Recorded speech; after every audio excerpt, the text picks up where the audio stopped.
belajar. Kemudian makna asal dari kata ini berkonotasi dengan disiplin dan dari disiplin diri dari murid-murid Socrates dan Plato. Ya. Kemudian disiplin diri membuat orang menggali potensi menuju sebuah tujuan apa yang dihargai.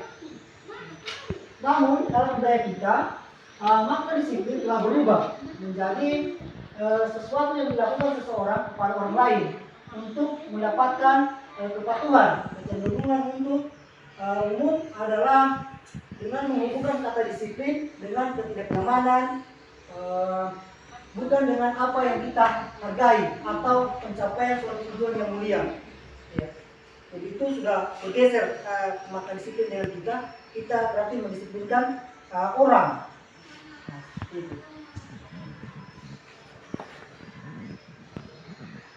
Ya, disiplin positif adalah pendekatan yang digunakan untuk mendidik anak melakukan kontrol diri dan pembentukan kepercayaan diri. Ada 3. Yang pertama, tanpa kekerasan, tanpa ancaman, melakukan komunikasi tentang perilaku secara efektif antar guru dan peserta didik. Kemudian yang kedua, peserta didik diajarkan untuk memahami konsekuensi dari perilaku mereka dan menumbuhkan rasa tanggung jawab dalam diri mereka. Selanjutnya, menumbuhkan kesadaran serta memberdayakan peserta didik untuk melakukan tanpa sogokan, ancaman atau hukuman.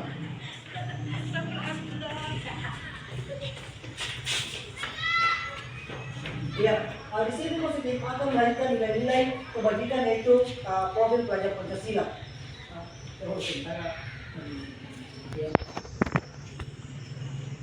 Ini profil pelajar Pancasila ada 6 dimensi yang ada pada profil Pancasila.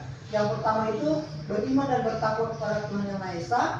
Kemudian berkebinekaan global, mandiri, bergotong royong, kreatif, yang terakhir bernalar kritis. Ya, ini semua tujuan dari yang akan dituju. Kemudian 3 motivasi perilaku manusia. Yang pertama, untuk menghindari ketidaknyamanan atau hukuman. Itu motivasi pertama. Kemudian yang kedua, untuk mendapatkan imbalan atau penghargaan dari orang lain.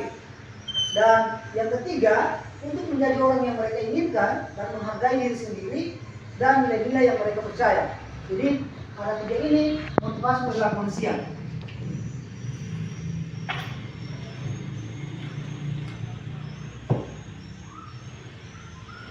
Iya, ini kemudian membentuk keyakinan kelas. Keyakinan lebih menggerakkan seseorang dibandingkan mengikuti serangkaian peraturan.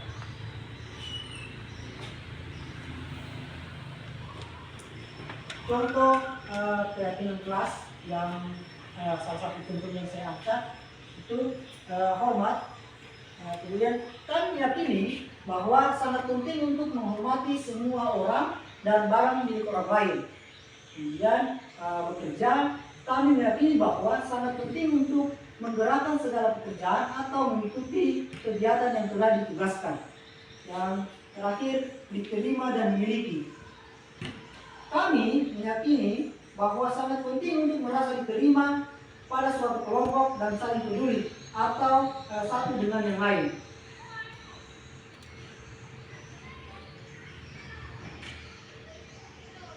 Iya, 5 kebutuhan ya, kebutuhan dasar, kebutuhan bertahan hidup, survival, kemudian kasih sayang dan rasa diterima. Yang ketiga, kebutuhan pengakuan atas kemampuan. Yang keempat, kebebasan dalam kurung kebutuhan akan pilihan. Kemudian yang terakhir itu kesenangan, kebutuhan untuk merasa senang. Tidak cukup lagi. Ya, 5 posisi kontrol guru. Yang pertama, penghukum. Kemudian yang kedua, pembuat rasa bersalah. Yang ketiga, teman. yang keempat pemantau, dan 5 manajer. Iya, dari kita merasa kita ada di posisi mana dari 5 posisi kontrol itu.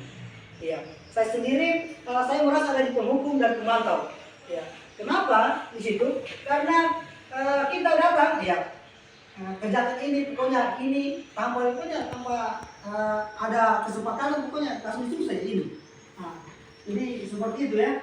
Kemudian pemantau ada di situ pembuat rasa bersalah. Pembuat rasa bersalah ini dia berbicara halus tapi menyakitkan. Artinya kamu tidak kasihan sama ibu, kamu sudah begini. Jadi itu anak down dan tidak maksudnya dia maksud saya kasihan orang tua saya bikin. Nah itu. Tapi kalau itu yang seperti itu bahaya ya.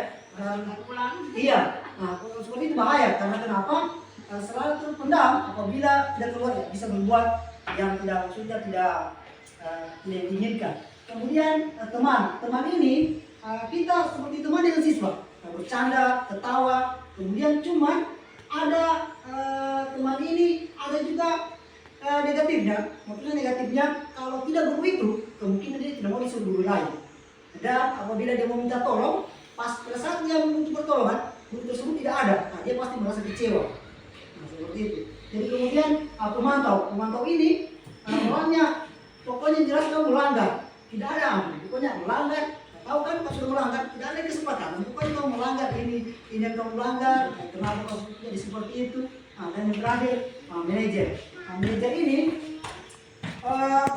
dia maksudnya balance. Nah, dan tidak akan turun sampai penghukum dan membuat rasa bersalah. Jadi manajer ini dia menerapkan itu segitiga restitusi dalam membicara masalah. Nah, sebentar kita lihat akan di video sudah cukup dikasih sepotong.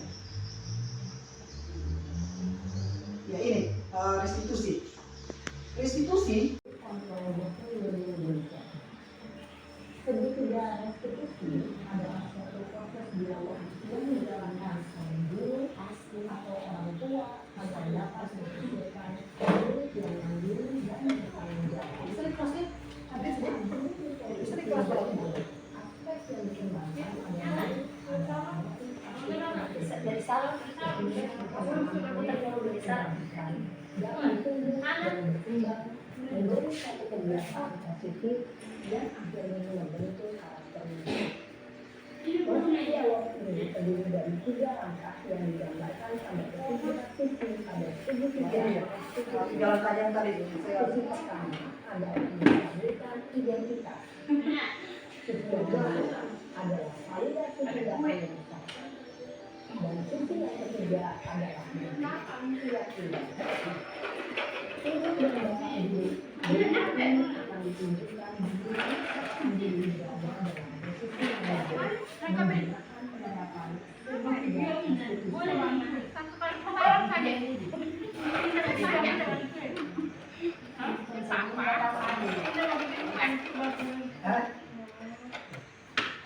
Iya.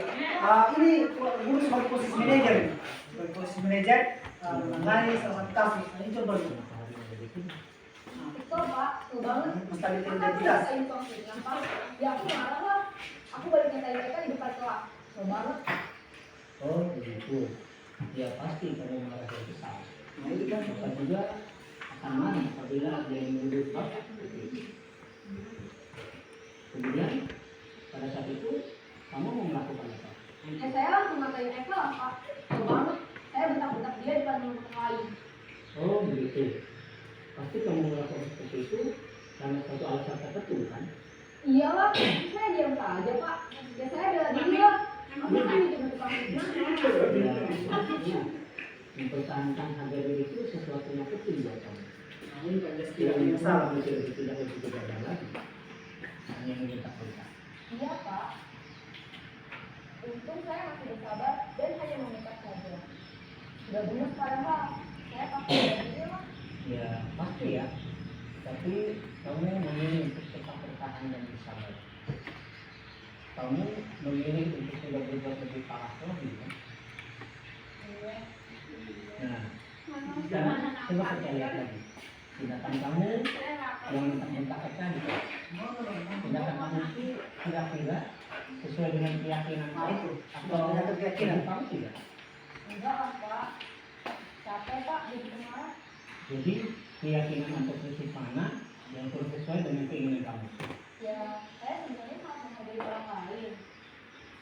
Mungkin saat itu saya menjadi emosi, jadi tidak menunjukkan sikap itu. Kamu meyakini tidak? Menghargai orang lain itu penting buat kamu. Yakin lah Pak. Iya, setuju. Kita harus saling menghargai. Namun, ada juga keyakinan yang kita sepakati yang perlu kita jalankan. Apabila kita sedang marah, kan? Ya, saya bisa lebih proaktif, mulai dengan diri sendiri. Saya bisa jadi lebih sabar, mengambil waktu juga untuk berpikir mau apa selanjutnya. Kira-kira kamu bersedia memperbaiki masalah ini tidak? Bersedia Pak. Kalau kamu memperbaiki masalah ini, kamu akan menjadi orang seperti apa? Saya akan menjadi orang yang bertanggung jawab kali ya Pak. Dan yang biasa proaktif. Iya. Menurut kamu, bagaimana rasanya menjadi orang seperti itu? Ya nyaman lah, bangga bisa bersabar dan mandiri. Baiklah kalau begitu. Yuk kita pikirkan bagaimana memperbaiki masalah ini. Hal presentasi saya pada hari ini lebih kurang saya mohon maaf. Assalamualaikum warahmatullahi wabarakatuh. Waalaikumsalam warahmatullahi wabarakatuh.